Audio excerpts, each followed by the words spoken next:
مع احترامي طبعًا لكل طرق تخزين الملوخية الخضرا، أنا عمري ما أغيّر طريقتي فيها أبدًا، اللي بقى لي 15 سنة ماشية عليها، وهي دي الطريقة اللي اتربيت عليها، هي دي بقى طريقة الشركات اللي هتقعد معاكِ من السنة للسنة من غير ما تسود ولا طعمها ولا لونها ولا ريحتها يغيّروا، إن شاء الله هتجربيها وهتدعي لي عليها.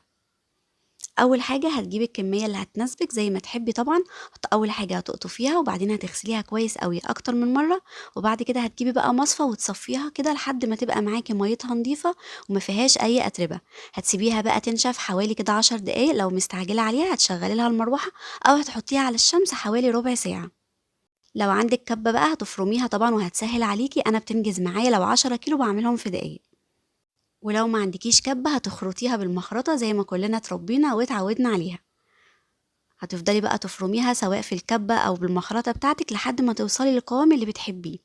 أنا بالنسبة لي قوام الملوخية كده كان حلو جدا، ولا ناعمة قوي ولا خشنة شوية، يعني وسط كده بتكون بالشكل ده. أكيد هتعملي القوام أو الدرجة اللي بتحبيها.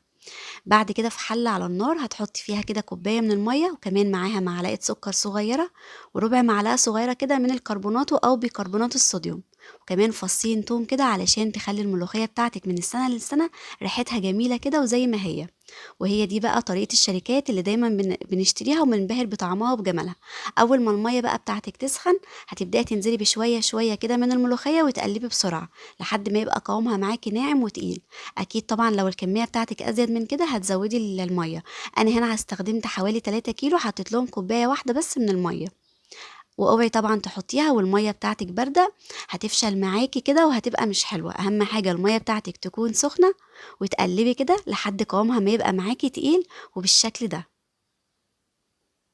شايفين بقى قوامها عامل إزاي؟ بيكون مطاطي كده وناعم، ده بقى اللي بيخلّي الملوخية بتاعتنا كده لها عرق وبتكون جميلة، ومهما تقعد معاكِ من السنة للسنة هتفضل زي ما هي. أكياس التلاجة بتاعتِك بقى واحتفظي بيها وجرّبيها وما تنسينيش بقى في دعوة حلوة. خزّني بقى كل الكمية اللي تحتاجيها بنفس الطريقة، بس أهم حاجة تقفّلي على الكيس كويس أوي، ما يكونش فيه أي هوا. ده بقى كان آخر كيس كده موجود عندي في التلاجة من اللي كنت مخزناهم السنة اللي فاتت، قلت أوريكم قوامها ولونها اللي بجد تحفة. إن شاء الله هتجربوا الطريقة دي وهتعجبكم جدا. اللهم بارك، من أول كيس لآخر كيس كأن لسه شارياها طازة. شايفين بقى قد إيه قوامها ولونها جميل؟ ده غير بجد ريحتها كده اللي كانت قلب الدنيا كلها. لو حابين طبعا تعرفوا طريقة الملوخية دي هتلاقوها موجودة على القناة، وكمان هتظهر لكم دلوقتي في علامة الآي اللي هتطلع في الفيديو، وكمان في آخر الفيديو. متنسوش بقى تحطوا لايك للفيديو وكمان تشتركوا في القناة لو لسه ما اشتركتوش. أشوفكم على خير، باي باي.